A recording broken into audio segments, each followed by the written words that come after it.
Assalamualaikum warahmatullahi wabarakatuh. Baik, kali ini kita akan membahas tentang kesehatan mental dan jiwa dalam perspektif sosiologi dan hukum.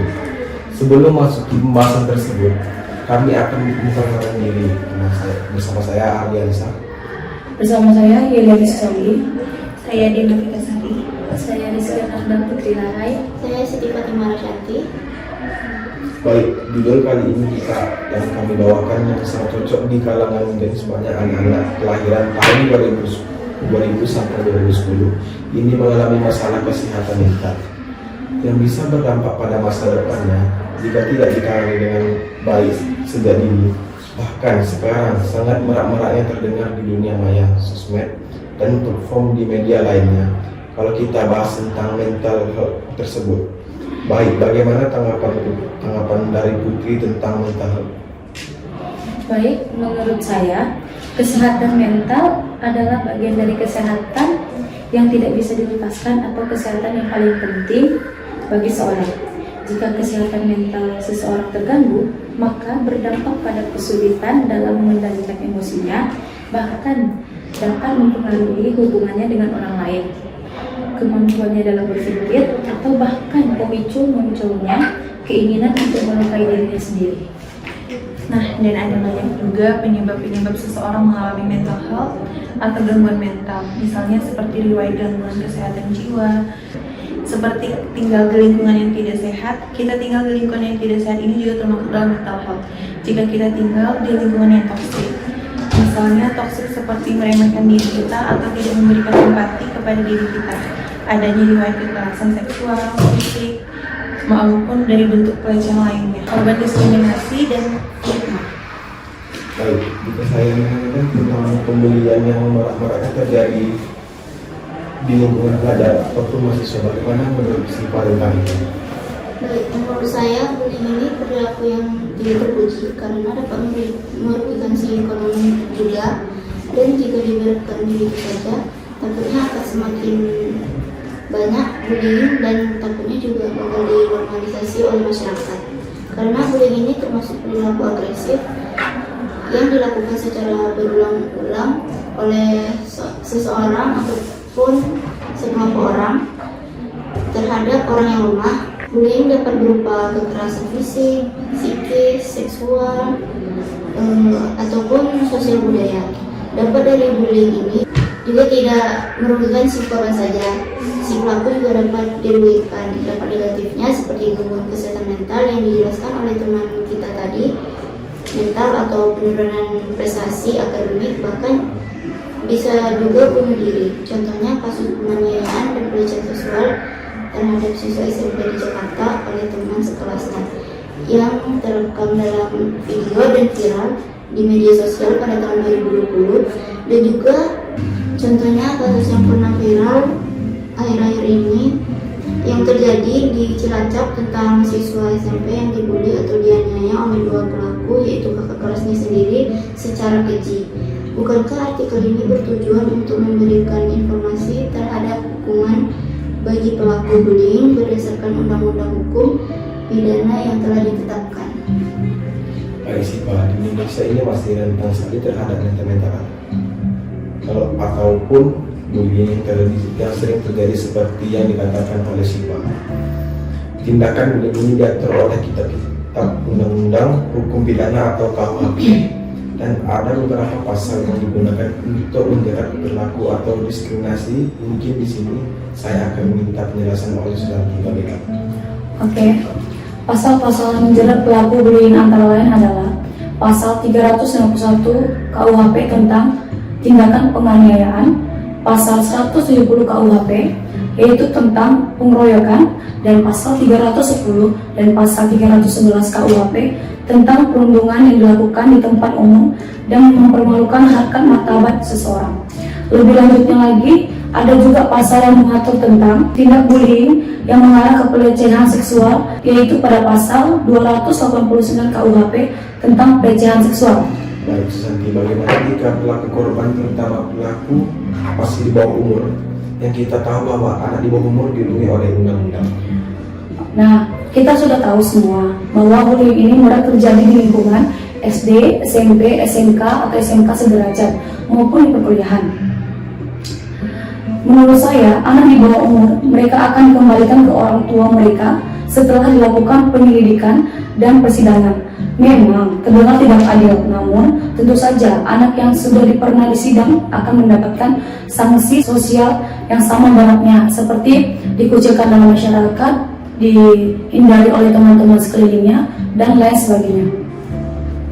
Dengan hukuman penjara dari masyarakat sekitar, beda lagi jika anak SMK, SMA yang rata-rata umur mereka sudah 17 sampai 18 tahun yang akan mengikuti persidangan sesuai hukum pidana. Menurut saya sih begitu.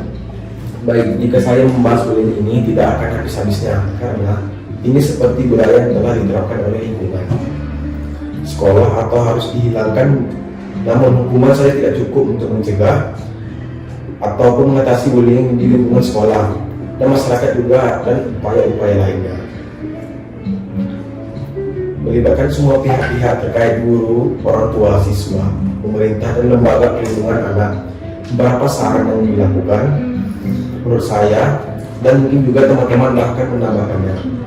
Yang pertama, melaporkan kasus bullying pada pihak yang berwajib seperti guru, kepala sekolah, polisi, atau lembaga perlindungan anak. Jangan diam saja atau jangan takut untuk menghadapi bullying. Nah, bagaimana, apakah teman-teman ingin menambahkan? Saya izin menambahkan, menurut saya kita juga harus memberikan dukungan kepada korban dan pelaku bullying tersebut. Korban bullying perlu mendapatkan bantuan secara psikologis dan sosial untuk mengatasi trauma serta meningkatkan rasa percaya dirinya. Sedangkan pelaku bullying ini juga harus mendapatkan bimbingan dan konseling untuk mengubah sikap dan perilaku mereka agar menjadi lebih positif dan bertanggung jawab. Baik, kita akan kembali ke topik awal. Mental health ada 3 perspektif sosiologi utama dalam sistem kesehatan. Mungkin teman-teman ingin menjelaskan tentang 3 perspektif ini. Baik, saya akan menjelaskan sedikit tentang 3 perspektif. Yang pertama, sudut pandang fungsionalis. Sudut pandang fungsionalis akan berhubungan dengan fungsionalitas kesehatan dalam komunitas dan akan membantu kita menghargai signifikansi sosial dari peran kita sebagai tenaga kesehatan. Dari sudut pandang fungsionalis, kesehatan yang baik dan perawatan medis harus bekerja dalam komunitas. Yang kedua, sudut pandang konflik. Sudut pandang konflik akan mengarah kepada ketidaksetaraan kehidupan sosial. Mereka dikelompokkan berdasarkan ras, dan jenis kelamin. Setiap kelompok ini akan mempengaruhi akses ke pelayanan kesehatan dalam hal kualitas dan kuantitas. Sudut pandang konflik juga berhubungan dengan luasnya tentang kualitas hidup antara yang berpendidikan dan yang kurang berpendidikan. Yang berusia lebih tua cenderung memiliki gaya hidup lebih sehat disebabkan lebih tingginya pengetahuan mengenai kesehatan dan ketersediaan pelayanan kesehatan. Sedangkan yang masih muda cenderung memiliki kesehatan yang buruk karena mereka mungkin tidak memiliki pengetahuan cukup mengenai kesehatan dan kebersihan. Dan yang terakhir, sudut pandang interaksionis. Sudut pandang ini lebih banyak berfokus pada anggapan bahwa penyakit merupakan salah satu konstruksi sosial daripada kondisi medis saja. Dengan kata lain, mengenai bagaimana orang-orang membagikan arti dari kesehatan dan penyakit melalui interaksi. Dari sudut pandang ini, orang-orang mengembangkan gerakan subjektif dari penyakit berbeda. Pada beberapa kasus, mereka mungkin menunjukkan konsep berbeda dan memberi pandangan negatif terhadap kondisi tertentu seperti gangguan mental atau disabilitas dan menciptakan stigma. Baik Sifat, terima kasih untuk perspektif sosialnya. Menurut hukum dapat penjelasan atas Undang-Undang Nomor 18 Tahun 2004 tentang kesehatan jiwa secara umum disebutkan bahwa Undang-Undang Dasar Negara Republik Indonesia tahun 1945 menjamin setiap orang dapat hidup sejahtera lahir dan batin serta memperoleh pelayanan kesehatan dengan penyelenggaraan pembangunan kesehatan. Dan juga tujuan pembangunan kesehatan yang hendak dicapai itu jika terwujudnya derajat kesehatan yang setinggi-tingginya secara keseluruhan gangguan kesehatan jiwa mempengaruhi indeks pembangunan manusia (IPM) di Indonesia dan meningkatkan beban dana sosial untuk kesehatan di masyarakat. Nah, itu benar sekali. Untuk mencapai tujuan tersebut perlu dilakukan berbagai upaya. Kesehatan termasuk upaya kesehatan jiwa dan pendekatan promotif, preventif, kualitatif, dan rehabilitatif. Jadi, upaya kesehatan jiwa harus diselenggarakan secara terintegrasi, komprehensif, dan kesinambungan oleh pemerintah daerah atau masyarakat. Pelayanan kesehatan jiwa bagi setiap orang jaminan hak orang-orang dengan masalah kejiwaan ataupun orang dengan gangguan jiwa sebelum dan terwujud sebagai optimal. Untuk hak ODMK dan ODGJ seringkali terabaikan secara sosial maupun hukum.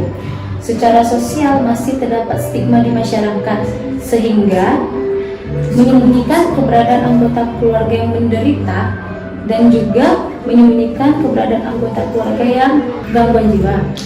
Hal ini menyebabkan terbatasnya akses ODMK dan ODGJ terhadap layanan kesehatan secara hukum. Mungkin Susanti ingin menjelaskan secara hukum. Baik, sesuai dengan pasal 281 ayat 2 Undang-Undang Dasar Negara Kesatuan Republik Indonesia tahun 1945 menyatakan bahwa setiap orang berhak bebas atas perlakuan yang bersifat diskriminatif atas dasar apapun dan berhak mendapatkan perlindungan terhadap perlakuan yang bersifat diskriminatif itu. Upaya kesehatan jiwa dilaksanakan berdasarkan keadilan, kemanusiaan, manfaat transportasi, akuntabilitas, komprehensif, perlindungan, dan non-diskriminasi. Asas perkemanusiaan dalam hal ini bahwa penyelenggara upaya kesehatan jiwa kepada ODGJ dilaksanakan secara manusiawi dan lain sebagainya. Penderita gangguan jiwa tidak semata hanya mendapatkan pelayanan kesehatan jiwa yang memadai, tetapi juga harus mendapatkan perlindungan hukum yang berhubungan dengan penderitaan gangguan jiwa.